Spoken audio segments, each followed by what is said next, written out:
So here we are looking at the Dry Guy Turbo Dry, which is kind of a newer thing in the Dry Guy line. And as you can see, it has a car adapter.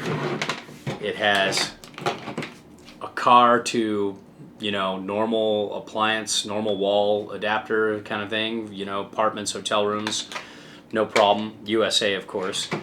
And it's a nice improvement over this little AC/DC that I've had for years.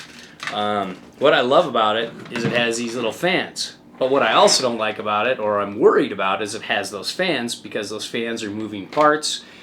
And so far I've had a couple little issues here and there with Dry Guys, so I'm a little worried when they're incorporating a heater and a fan into a little guy like this. I'm wondering how long it'll last. But so far so good. I've tested it. I'm going on a long road trip. I'll probably do a follow-up video or just write a little bit about how the road trip went, if there were any issues or if it held up like a champ.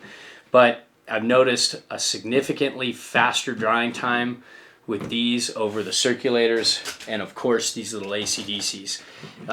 They cover most of the boot, and you can kind of leave them in midway through the boot, and it'll really dry everything up really fast. Like, I've even just put them, on a 10-minute drive home, I just said, I'll just go barefoot. It's so warm right now. I'll put these on and see what happens. And I noticed that there's already a lot of moisture gone just from a 10-minute drive. So it's pretty cool. And then I just play around with them in the house, and they do a great job. They really do dry your boots out pretty quick. And this is going to be my travel companion for this year.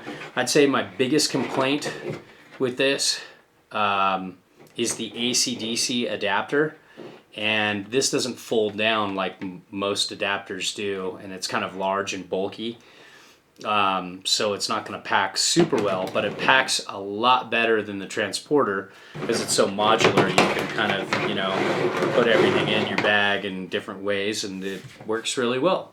So Dry Guy Turbo Dry, have high hopes for this little guy, and so far so good. Maybe 10 uses so far, and it's still holding up, but I'll be using it every day for a month straight on the road, so we'll really find out what kind of guy it is in a little bit.